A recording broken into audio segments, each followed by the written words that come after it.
출연사 한 사람이 하는 거. 아니 출연 사람 하자. 하면 어때요? 아니 그럼 출연 사람 너 술 들겠지. 뭐 근데 술- 술 취했더만. 아 지금 나가고 있죠? 네. 시작하겠습니다. 네. 아 왜 이렇게 집착해요 이거를? 아, 내려놓으려고. 아 내려놓으려고요? 네. 그 한겨레 TV 훅 오늘 몇 번째 시간이죠? 37번째. 37번째. 네. 굉장히 좋아하는 숫자입니다. 한국인이 가장 좋아하는 숫자 아닐까요? 3하고 7. 38 아니에요? 아 그런가요? 38인가요? 아 글쎄. 38 광땡이잖아요. 37은 뭐야? 37에 21. 아, 왜 이렇게 긴장하셨어요? 아니 좀 너무 긴장하시는 것 같아가지고. 긴장해야죠. 오늘. 네, 네.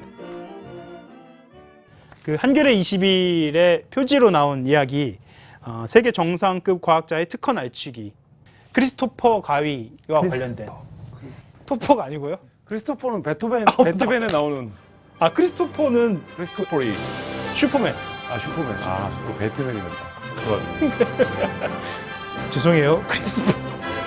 크리스퍼 가위 기술과 관련돼서 사실 전 솔직히 이 기술을 몰랐어요. 근데 이름도 못 외우는데 이름도 모르는데 지금 기술을 어떻게 하겠어요? 아 근데 이거 봐요. 저기 공부도 다 해왔잖아 형광펜으로. 근데 나는 왜 크리스토퍼가 입에 붙었지? 크리스퍼 가위. 계속 크리스토퍼라고 하시더라고요. 그 좀 지적 좀 해주죠. 몇 번 했던 것 같은데. 아 그래요? 네. 죄송합니다. 안 되는 사람은 안 되는 거예요. 안 돼. 우리 같은 사람은 이거 제보 받아도 못 쓴다고. 못 쓰죠. 나 무슨 말인지 처음에 무슨 말인지 몰라. 제가 그 의원실 한 곳하고 연결을 해주려고 크리스퍼 가위, 크리스토퍼가 아니죠. 크리스퍼 가위를 이야기를 해줘도 포기하고 저쪽도 못 알아듣는데 내가 이해를 시켜줘야 하잖아요. 뭔 소리 뭐 이런 분위기예요. 그래서 이해를 시키다 포기하고 일단 변지민 기자하고 얘기하자 이렇게 했던 기억이 처음에 나한테 이게 엄청난 기사를 변지민이 쓰고 있다는 거야. 그래서 뭘 쓰고 있는데 그랬더니 이름을 못 말하고 유전자 가위 그게 엄청난 거라는 거야. 그래서 나도 또 유전자 가위 뭔지 잘 모르잖아요. 그래서 알았다 그랬어. 유전자 가위라는 표현 맞아요? 맞습니다. 유전자 가위. 그 간단하게 이번 기사를 요약해서 한번 설명을 좀 해주시죠. 과학자의 연구 그리고 이제 특허 관련된 내용인데요. 그러니까 과학자 연구에 보통 이 나랏돈이 많이 들어가잖아요. 그렇죠. 우리 세금. 근데 이제 나랏돈으로 기술을 개발해서 예를 들면 큰 이익을 거뒀다. 그러면은 이게 상식적으로 생각을 해서 그러니까 이익의 일정 부분은 좀 공익적인 목적으로 사용을 하고 그리고 이제 발명자랑 과학자들도 고생을 했으니까 맞습니다. 한 일정 부분은 뭐 사익으로 좀 이제 돌리고 해서 네. 그래서 현행 법도 이렇게 공익과 사익을 이제 같이 추구하라 이렇게 돼 있는데 김진수 전 서울대 교수 지금 IBS 단장인데 이 공익으로 돌아갈 몫을 전부 사익화시켰다. 네. 그래서 저희가 이제 문제를 삼은 겁니다. 김진수 IBS 단장이라고 했는데 김진수라는 사람이 누군지랑 IBS가 뭔지 크리스퍼 가위 기술이 뭔지 김진수라는 분은 세계적인 과학자. 대 슈퍼스타더라고요. 검색을 하면 열광하더라고요 사람들이. 그렇죠. 엄청 그 분야에서는 정말. 네. 그렇죠. 생명과학 분야에서는 굉장히 권위 있고 능력 있는 분이고 네이처라는 이제 세계적인 학술지에서도 그리고 사이언스라는 세계적인 학술지에서도 이 김진수 교수는 다 인정을 하고 이분이 정말 뭐 아시아의 스타다. 근데 이분이 뭘로 유명한 거예요? 이분이 이제 이 유전자 가위로 자 이제 여기서부터 크리스퍼 가위가 등장해야죠. 그 크리스퍼 유전자 가위는 그러니까 유전자에서 특정 부분을 선택해서 아주 미세하게 정확하게 바꾸는 기술인데 기가 막힌 거죠 사실은. 그렇죠. 네. 예를 들면 뭐 난치병 같은 경우는 뭐 유전자에서 일정 부분이 고장났다 이렇게 표현할 수도 있잖아요. 그러면 그 고장난 부분을 탁 집어서 그 부분만 이제 잘라낸 다음에 다시 새로운 거를 집어넣고 꼬매는 난치병 치료에도 이용할 수 있고 암 치료라든지 아니면은 그 GMO 그러니까 유전자 변형 식물이나 동물 같은 걸 만드는 데도 아주 유용하게. 그래서 GMO 쓸수 쪽에서 있죠. 들어오는 경우도 있더라고요. 그러니까 GMO를 주장하는 사람들은 이 기술의 위험성을 또 지적하기도 하더라고요. 그렇죠. 근데 몬산토 같은 데서 이런 거 되게 좋아하죠. 아 몬산토요? 네. 그 얘기는 좀 천천히 하고요. 네네. 그러면 김진수 교수 크리스퍼 가위에 대한 설명을 했으니까 지금 IBS 단장이요? 네. 그럼 IBS는 어떤 조직인가요? IBS는 기초과학연구원이 이제 정식 명칭인데 정부에서 이 기초과학 분야에서 노벨상을 만들겠다. 이제 이런 굳건한 의지를 가지고 집중적으로 투자하는 연구소입니다. 그래서 이제 가장 실력 있는 과학자들을 여기다가 이제 불러 모아 놓고 굉장히 수십억 원의 돈을 이제 연구비로 매년 주면서 네가 하고 싶은 연구를 마음껏 해라. 이제 이런 이거 언제 생겼나요? 이명박 정부 때. 이명박 정부 네. 때.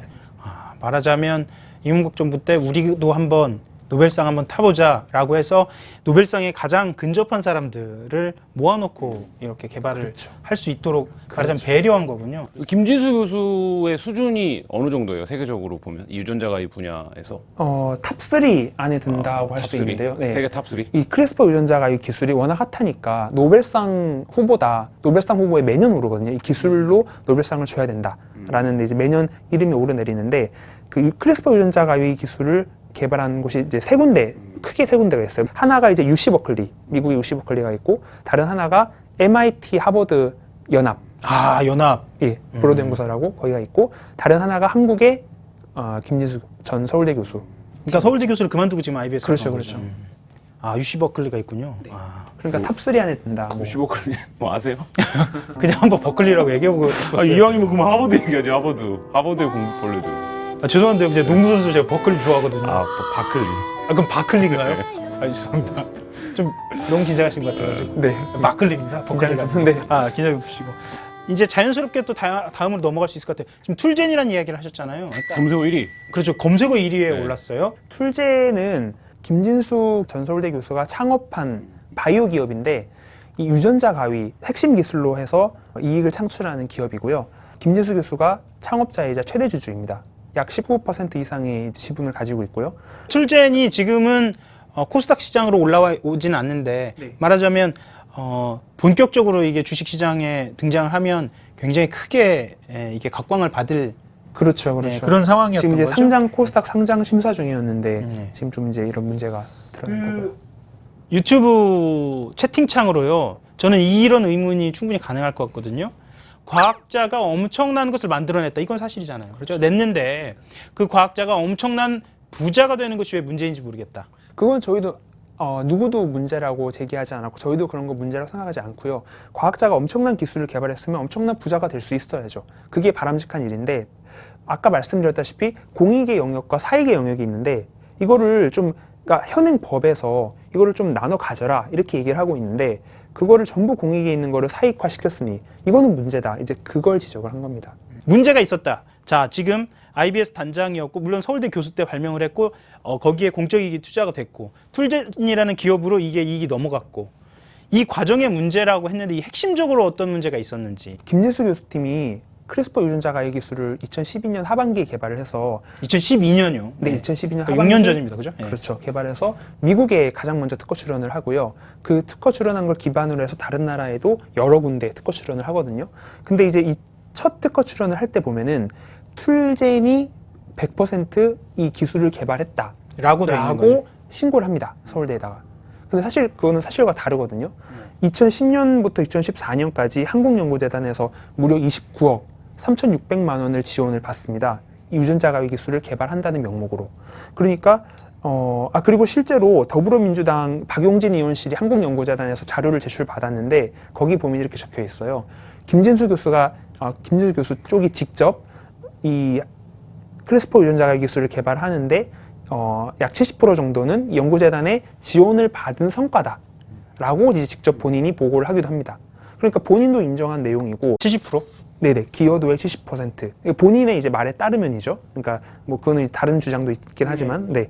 정작 신고를 할 때는 툴젠이 100%이 기여를 했다라고 신고를 해서 그것 때문에 굉장히 계약이 툴젠에 유리하게 진행됩니다.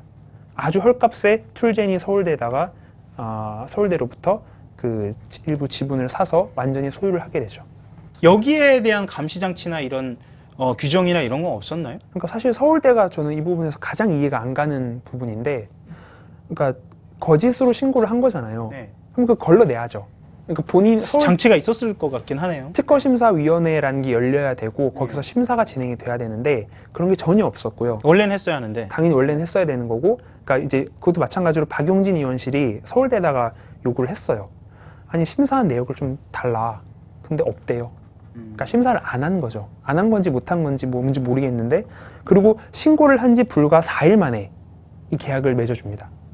엉터리 계약을 맺어주는데, 그러니까 서울대 입장에서 네, 저는 사실 이 부분이 가장 이해가 안 가는데, 그러니까 우리가 이게 부동산 계약 맺을 때도 사실 보면은 되게 많이 따지잖아요. 네, 그렇죠.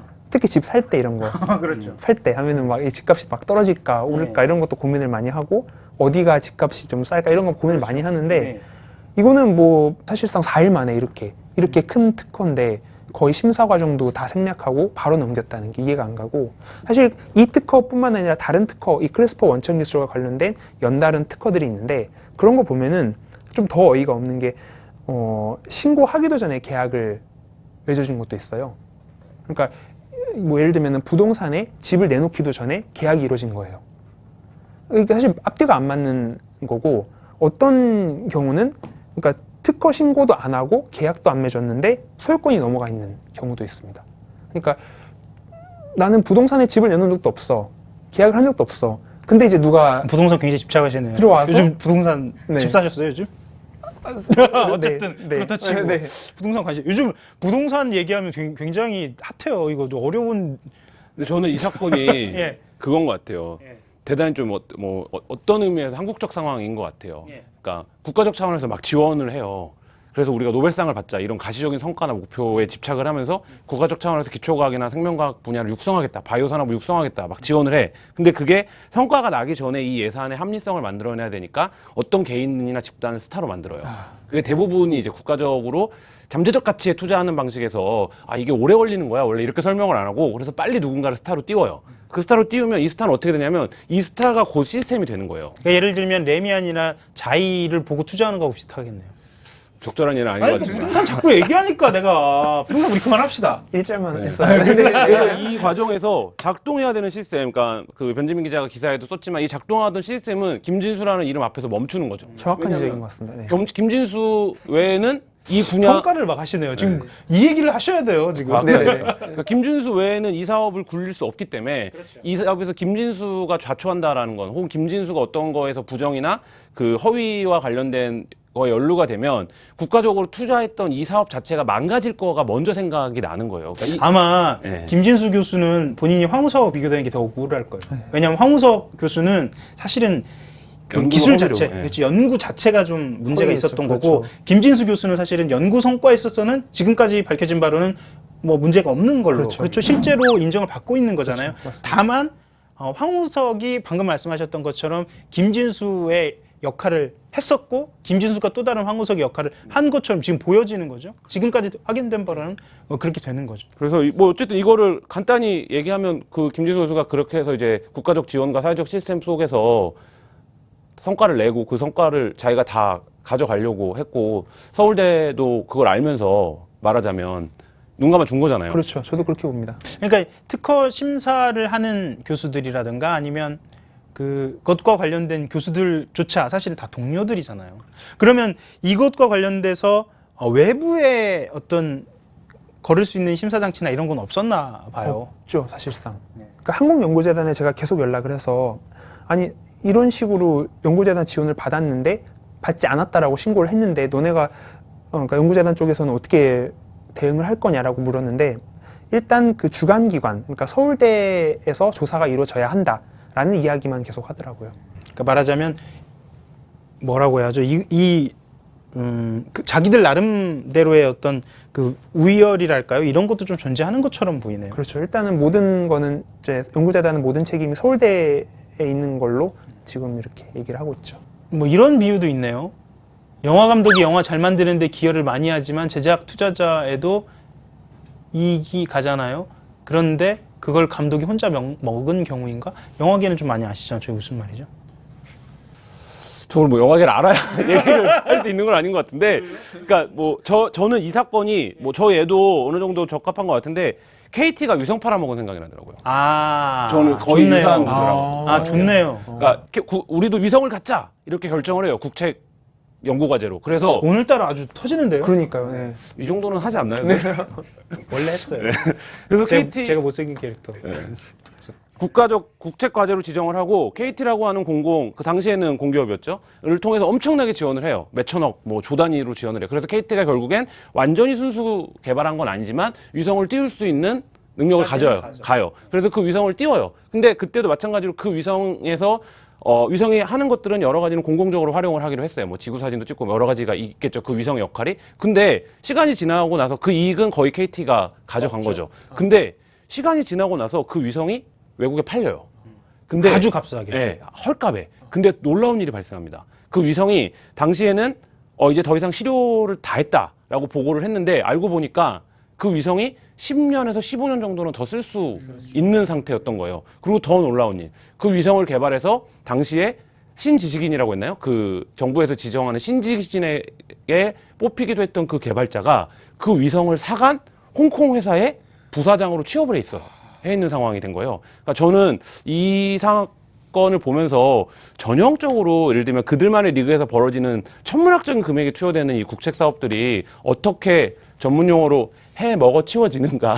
뭐 크리스토퍼 이거를- 가위뿐만 아니라 네. 크리스토퍼 도끼나 뭐 네, 1절만 했어야 되는데 이런 지금 3절까지 지금 크리스토퍼에 자꾸 네. 집착하고 있죠. 근데 그래서 저도 그 생각을 했는데 크리스퍼 가위뿐만 아니라 다른 그렇죠. 다른 연구 과제에 있어서도 분명히 이런 것들이 있지 않을까. 하지만 이게 대표적으로 말하자면 김진수처럼 스타이기 때문에 이게 불거진 게 아닐까라는 생각도 좀 드네요. 들여다보면 참 이렇게 소름 그러니까 이게 돋는 변지민 기자랑 취재하는 과정에서 한번 그런 얘기를 했었는데 그 서울대 뭐 저도 앞선에 서울대 관련된 취재를 해봤지만 서울대 관련 취재가 잘 안 되잖아요. 안 되죠. 예. 그러니까 서울대가 그리고 압력도 엄청 들어와요. 네네 크건 작건 서울대 관련된 취재를 해보니 이게 서울대라고 하는 집단의 카르텔 그리고 힘이 진짜 만만치 않다. 이 얘기는 뭐냐면 외부에서 거의 감시하기가 어렵다라는 거예요. 그러니까 지금 뭐 변재빈 기자도 이 취재를 하면서 자료를 받아내고 이런 과정에서 상당히 어려움을 굉장히 많이 어려웠죠. 겪었잖아요.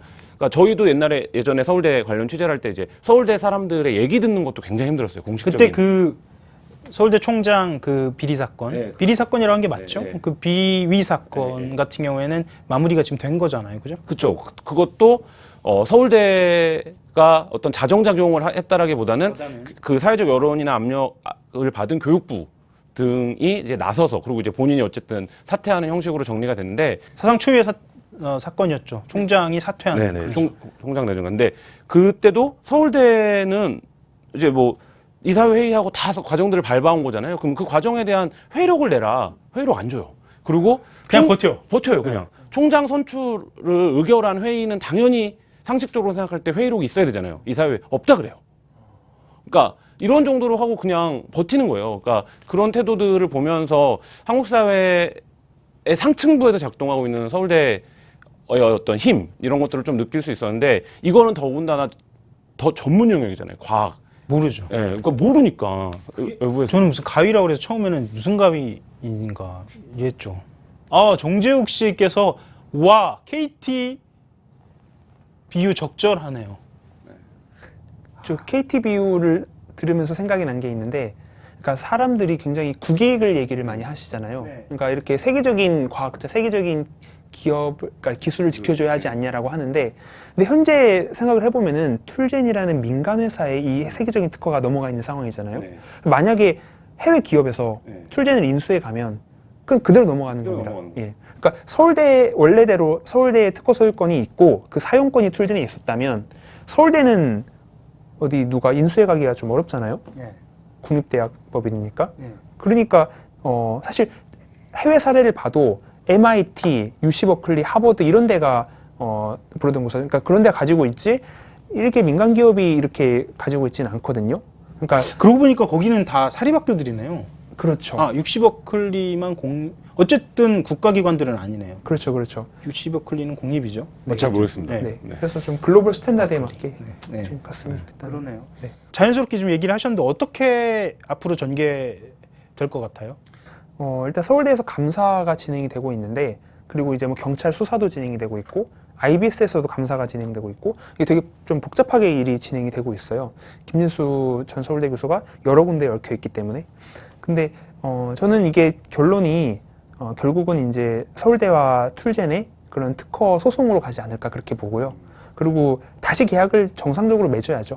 국가연구개발비가 투여됐으니까 국립대학에 다시 특허 소유권이 넘어가야 되는 일이라고 보고, 네.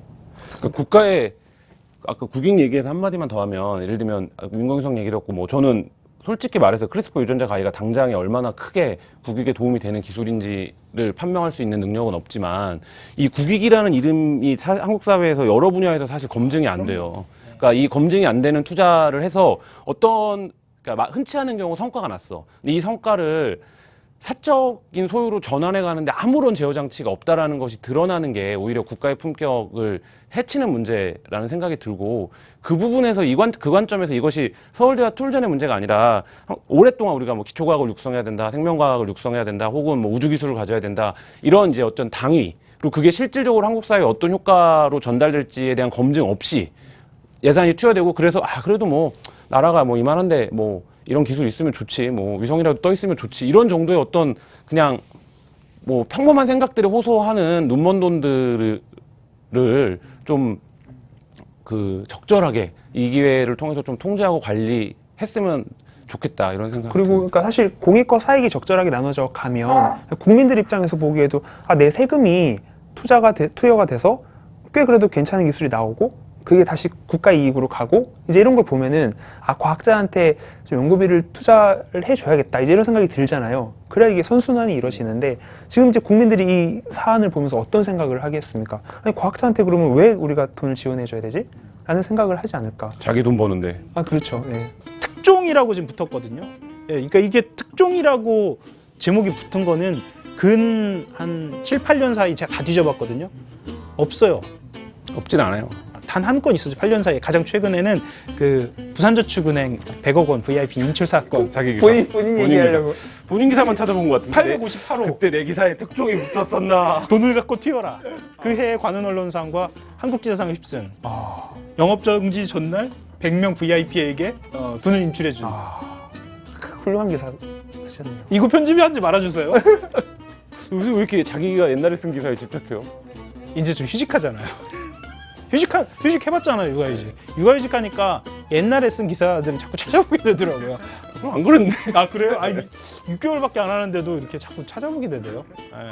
아무튼 그렇습니다. 그래서 이 논의가 좀 길게, 좀 깊게 이어졌으면 좋겠다라는 생각이 들어요. 왜냐하면 이게 아마 힘들 거예요. 특히나 벌써부터 이 국익과 관련된 이야기 하시는 분들이 많죠. 힘들어요. 네, 굉장히 시달리고 그런 있고. 항의들이 있잖아요. 네, 그러니까 이게 어떤 절박한, 그러니까 황석 사태 때도 그랬지만 이제 유전자 가해 기술도 결국에는 난치병을 앓고 있거나 혹은 어떤 절박한 심정을 갖고 있는 사람들에게는 그 하늘에서 내려온 동아줄 같은 기술이기 때문에 그런 부분의 저항들이나 혹은 그래도 그럼에도 불구하고 저 기술이 좀 빨리 어떻게 상용화돼서 내가 갖고 있는 어려움들이 좀 해소되기를 기대하시는 절박한 마음으로 바라시는 분들이 계셔서 사실 이제 그런 부분들을 관리하는 게 국가의 역할인 것 같아요. 그러니까 이게 김진수라고 하는 과학자의 개인 비리로 이것이 자초되지 않고 그럼요. 그걸 관리하고 개발 속도는 속도대로 계속 갈 수 있는, 있게 그런 토대를 이미 마련하고. 특허가 출원된 기술이기 때문에 그러니까 뭐 그런 것들이 좀 세심한 뒤에 수습하는 과정들이 필요하지 않나 뭐 그런 생각도 듭니다. 그렇죠. 저는 이제 이 사건을 정리하면서 요약을 하자면 나눠 먹으면 괜찮았을 텐데 혼자 먹어서 탈이 났다 이렇게 보거든요. 이 아까 그 공익과 사익 말씀을 드렸는데 이 사익을 나눠 먹을 때도 혼자서 거의 모든 이익이 다 툴젠으로 갔어요. 근데 이 크리스퍼 유전자 가위는 김진수 교수 혼자 개발한 게 아닙니다. 이제 같이 대학원생들과 수많은 대학원생들과 함께 개발을 했는데 그분들한테는 20만 원, 30만 원 요 정도 수준의 네, 그렇죠. 그런 아픔들이 또 있죠. 푼돈이 넘어가는 이 부분 사실 굉장히 또 짚고 넘어가야 할 지점이에요. 아직 이제 어디도 이걸 다루지 않고 있고 뭐 그러고 있는데 이 부분은 이거 서울대뿐만 아니라 우리나라 그 대부분 연구를 하는 대학에서 상당수 많은 연구진들이 그런 식으로 대학원생들이 지금 처우를 받고 있고 그런 상황이라고 봐야죠. 그렇죠. 그러니까 같이 기술을 개발을 했는데 어쩌면 더 기여를 했을지도 모르죠. 근데 이익은 모두 이제 개인한테. 개인한테 돌아가고. 그 부분에 대해서도 좀 깊게 더 취재를 부탁을 드리겠습니다. 지금 14명이 시청 중이신데 지난번에 7분 계셨던 거에 비하면 또 2배. 네. 요새 통계 얘기가 많은데 거의 100% 성장. 100% 성장. 100%. 다음엔 28명. 네. 근데 저는 그렇게 많으신 분들 막 올라가는 것보다 이렇게 하시는 그래서 28명, 13명 그렇죠, 좋잖아요. 13명. 그렇네요. 28명. 28,000명도 아니고. 그렇죠. 그렇습니다. 별풍선 이런 것도 아니고. 네, 알겠습니다. 다음 시간에는 더 많은 분들하고 같이 이야기를 나누는 걸로 하고요. 파이팅 힘내시고요. 네, 그러면 다음 시간에 또 뵙겠습니다. 네, 감사합니다. 감사합니다. 네. 네. 이런 것도 준비했어요? 오! 제작진이 오늘 막 던졌어. 던졌어. 하호영 선배, 하호영 기자가 육아휴직에 이제 돌입을 아, 그렇죠. 합니다. 예. 애가 고등학생이거나 이런 건 아니고요. 네. 네. 아주 어립니다. 네. 아주 어리고. 그래서 네. 꽂히네요. 네, 6개월간 자리를 네. 빕니다. 6개월 동안. 무려 8년 전에 특종을 하신 이 공백을 어떻게 메워야 할지 네, 맞습니다. 모르겠습니다. 8년 전에 특종이라는 글씨가 바뀌고 두 번째 바뀌었네요. 그리고 여기는 이제 빨간색, 그때는 빨간색은 아니더라고요. 디테일하게 이렇게 아유, 찾아봐야죠. 그때는 하얀색이에요. 그냥 특종 이렇게 써있던데. 저희가 육아휴직을 해도 뭐 일주일에 한 번 정도 방송은 가능하지 않은가라고 해서 부를 생각도 있었는데 본인도 그렇고 이제 생각도 어쨌든 그게 맞아요. 육아휴직이라고 하는 제도에 맞지 않는 것 같아서 맞아요. 어쨌든 네, 아기를 그런 것 같아요. 전념하시는 걸로. 네. 아이하고 또 즐거운 시간 보내고 싶은 생각이 들어서 그 양키즈의 그 로켓맨 있잖아요. 로저 클레멘스 아시죠? 네, 그러니까 뭐 무슨 얘기를 하려고 그러는데. 그 얘기를 하고 싶었어요. 아시는 분 아실 거예요. 아마 로저 클레멘스가 어떤 선수 생활을 했는지 자기의 어떤 이세와 함께하기 위해서. 아세요? 무슨 얘기야? 1년 정도 했다고 봐요. 이게 약간 그거 같았어요. 한겨레 TV 전체 라인업에서 뭔가 그 라디오 스타 같은. 맞아. 네. 편성을 해도 그만 안 해도 그만. 그렇지. 이 프로그램이었는데 그때 150만을 달리는 네. 그 파파이스가 있을 때. 있었어요. 근데 지금 이제 그 파파이스가 말하자면 무릎팍도사잖아요. 네. 그게 없어지고 약간 MC가 고전하고 있는 상황인데. 네.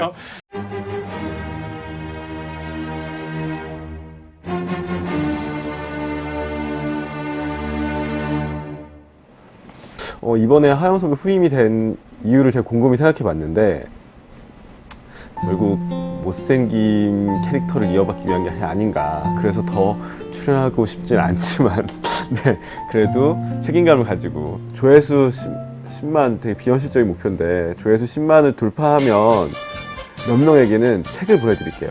예, 너무 좀 약한가요? 삭발을 해야 되나? 청취자들이 보내주신 아이템을 한번 취재해볼까요? 여기 얼굴에 뭐라도 바르고 나온다거나 가발 쓰고 하는 방송 괜찮네요. 저야 어차피 못생긴 캐릭터니까 뭐 크게 무리 없을 것 같고 김한 씨를 좀 더 김한 씨도 뭐 그렇게 미남은 아니지만 그래도 저보다 난데 김한 씨를 좀 더 망가뜨려서 나온다거나 제가 지킬 수 없는 약속하는 걸 되게 못해갖고 뭘 할까요? 뭘 하죠?